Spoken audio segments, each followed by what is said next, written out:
बहन मायके आई तो भाई की ऐसी हालत देखकर रो पड़ी। मम्मी, भैया से बात कराओ, बहुत दिन हो गए। उन्हें तो जरा भी फुर्सत नहीं मिलती है। आजकल कहाँ व्यस्त रहते हैं। सारिका ने थोड़ा बनावटी गुस्से में कहा। बेटा, वो जरा अपने बिजनेस में लगा हुआ है, थोड़ी ज़्यादा भागा दौड़ी रहती है। सुबह जल्दी आता है और रात को देर से आकर थक कर सो जाता है। जब भी वो घर पर होगा मैं तेरी बात करा दूंगी। अभी तू सो जा, रात बहुत हो गई है। नीलम जी ने उसे दिलासा देने के लिए झूठ कहा, क्योंकि संजय अभी तक भी आया नहीं था, और फ़ोन रख दिया। वीणा, अभी तक भी संजय नहीं आया, तुम उससे फ़ोन करके पूछो। मम्मी जी, मैं कब से फ़ोन लगा रही हूँ, पर वो नहीं उठा रहे हैं। लगता है आज भी देर से आएंगे। हाँ बहू, उसका बिजनेस बिल्कुल भी सही नहीं चल रहा है। सिर पर इतना कर्ज हो गया है, अब घर चलाना भी ज़रूरी है। तेरे ससुर जी भी अपने जीवन में कुछ खास नहीं कर पाए थे। उनकी तरफ से भी संजय को कोई सहारा नहीं मिला। बचपन से उसने तंगी देखी है, पर बहुत कम उम्र में वो बिजनेस में लग गया था। उसने हम दोनों को भी संभाल लिया, सारिका को पढ़ाया लिखाया। अब वो अपने पैरों पर खुद खड़ी है।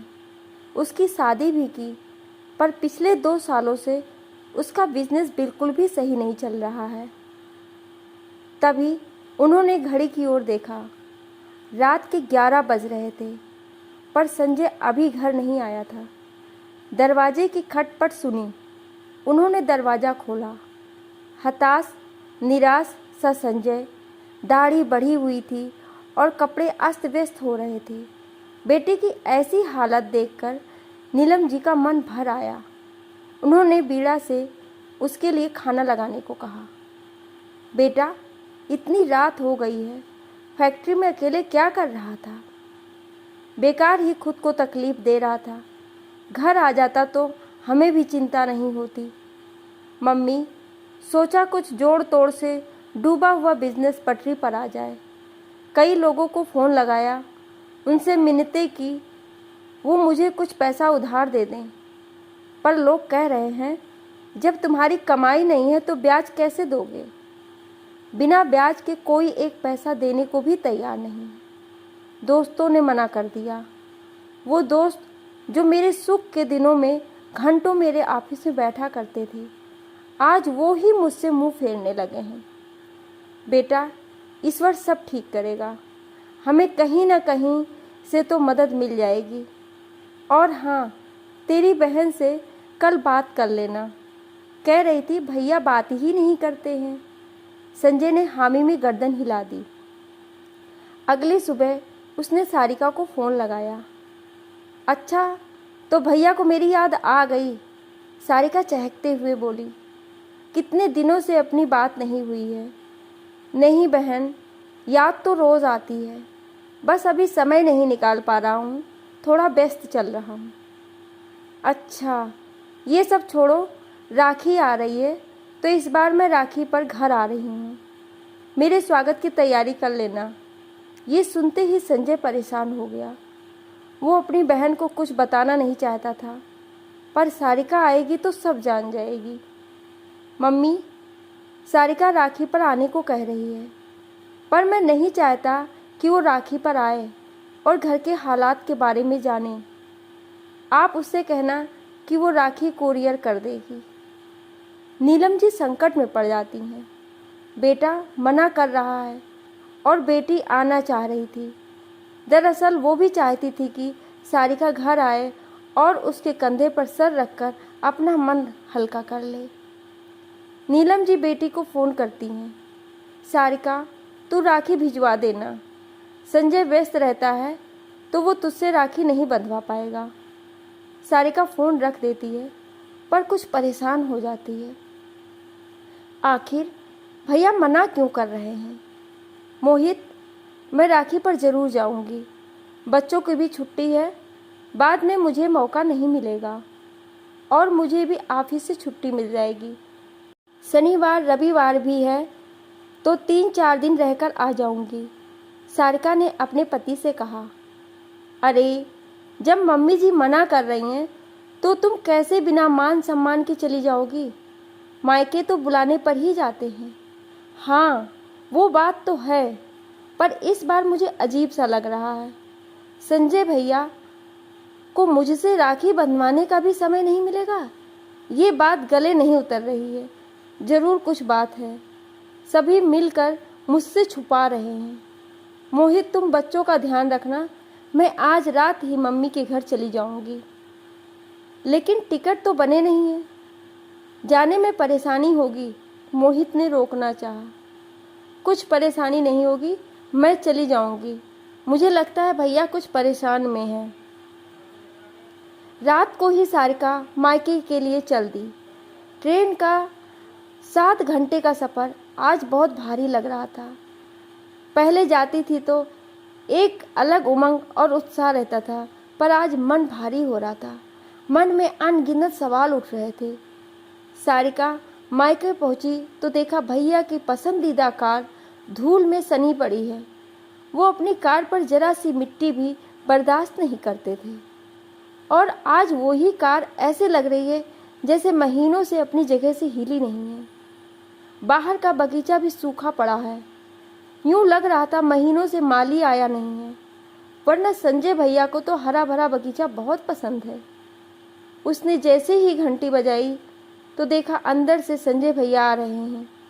सारिका को देखते ही वो चौंक गए और कुछ बोल ना सके। सारिका अपने भैया की हालत देखती रह गई। बहुत कमज़ोर हो गए थे। भैया, आपने ये कैसी हालत बना रखी है? आपको क्या हो गया है? तभी नीलम जी मंदिर से आ जाती हैं, बेटी के गले लग जाती हैं और रोने लगती हैं।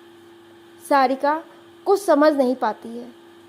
भैया, ये सब क्या हो गया है? कोई परेशानी हो तो मुझे बताया क्यों नहीं? शादी करने से मेरे मायके वालों से रिश्ते टूट तो नहीं गए? आपने तो मुझे पराया ही कर दिया है। वो परेशानी, कोई भी परेशानी नहीं है, सब ठीक है। ये कहते हुए संजय हकलाया। अच्छा, सब ठीक है तो बाहर कार में धूल क्यों जमी हुई है? मालिक क्यों नहीं आ रहा है? भाभी घर की सफाई क्यों कर रही हैं? आप मुझसे बात नहीं करते और राखी पर आने से मना क्यों कर दिया? भैया, कुछ तो बात है, मुझे क्यों नहीं बता रहे हो? सारिका, तेरे भैया का बिजनेस एकदम डूब गया है। सर पर कर्ज बढ़ गया है। महीनों से कार नहीं उठाई क्योंकि पेट्रोल बड़ा महंगा है। माली को भी हटा दिया है। काम वाली को देने के लिए भी पैसे नहीं हैं। और तेरा भाई लोकल बस से ही ऑफिस चला जाता है, पर अब तो वो भी बिकने वाला है। तू ये सब देखकर दुखी होती, इसलिए तुझे बताया नहीं। फिर बहन बेटियां क्या कर सकती हैं? नीलम जी के मुंह से ये सुनकर सारिका हैरान रह गई। भैया, आपने तो मुझे अपनी ज़िंदगी से ही बाहर निकाल दिया। भाई बहन हर सुख दुख के साझीदार होते हैं। आपने सुख की हर बात बताई और दुख का आंसू छुपाया। क्यों भैया? आपकी बहन आपका दुख भी बांट सकती थी। मुझे याद है भैया, पापा के जाने के बाद आपने मम्मी और मुझे किस तरह से संभाला था। आपने छोटी उम्र में ही बड़ी जिम्मेदारी निभाई थी।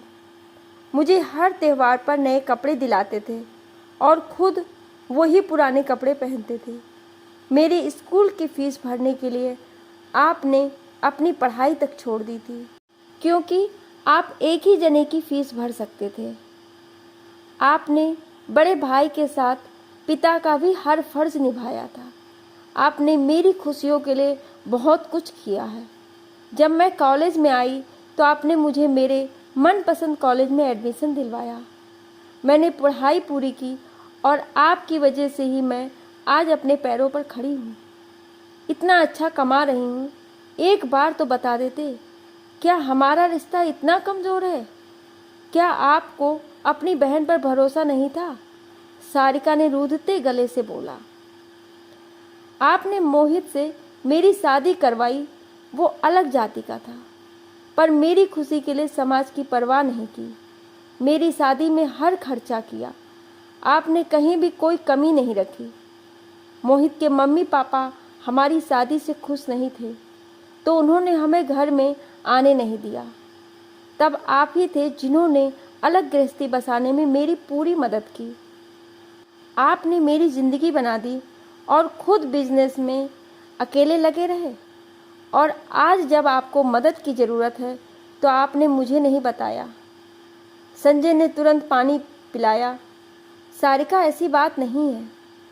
वो तू परेशान हो जाती तो मैंने सोचा तू ऑफिस का काम भी करती है और मैं तुझे अपने दुखड़े सुनाऊंगा तो तेरा काम में मन नहीं लगेगा। मैं कोशिश कर रहा हूँ, सब ठीक हो जाएगा। फिर बिजनेस में तो ऐसे उतार चढ़ाव आते ही रहते हैं। नहीं भैया, ये छोटी सी बात नहीं है, बहुत बड़ी परेशानी है। इसमें समय लगेगा। भाभी और बच्चों के साथ माँ की जिम्मेदारी भी आप पर है। आप अकेले कैसे क्या करेंगे? सबसे पहले तो कर्ज चुकाना होगा, तभी तो नए सिरे से फिर काम कर पाएंगे। हाँ, वो सब देख लेंगे। तू आराम कर, मैं अभी ऑफिस होकर आता हूँ। ये कहकर संजय चला गया, पर सारिका के मन में उथल पुथल मची हुई थी। वो अपने भैया की मदद करना चाहती थी। उसने सारी बातें अपने पति मोहित को बताई और सलाह ली। रात को कमरे में नीलम जी बोलती हैं, सारिका, इतनी परेशान मत हो। 2 दिन के लिए मायके आई है तो खुश रह। ऐसी छोटी मोटी परेशानियां तो आती रहती हैं। अब मायके के सुख दुख से तुझे क्या लेना देना है? तू और दामाद जी खुश रहो। मेरी खुशी तो इसी बात में है। मम्मी, आपको भी पता है ये छोटी परेशानी नहीं है और मुझे मायके के सुख दुख से पूरा लेना देना है। आप लोग खुश रहोगे तभी तो मैं खुश रह पाऊंगी। रात को सब सो जाते हैं, पर सारिका को नींद नहीं आती है। अगले दिन राखी का त्यौहार था। घर पर सारिका की पसंद की मिठाई बनी। उसने अपने भैया भाभी को राखी बांधी। तब संजय शगुन का लिफाफा देने लगा तो सारिका ने मना कर दिया। भैया, मुझे पैसे नहीं चाहिए, मुझे इससे भी बड़ा कुछ चाहिए। मैं इससे बड़ा कुछ नहीं दे सकता हूँ, संजय ने निराश होकर कहा।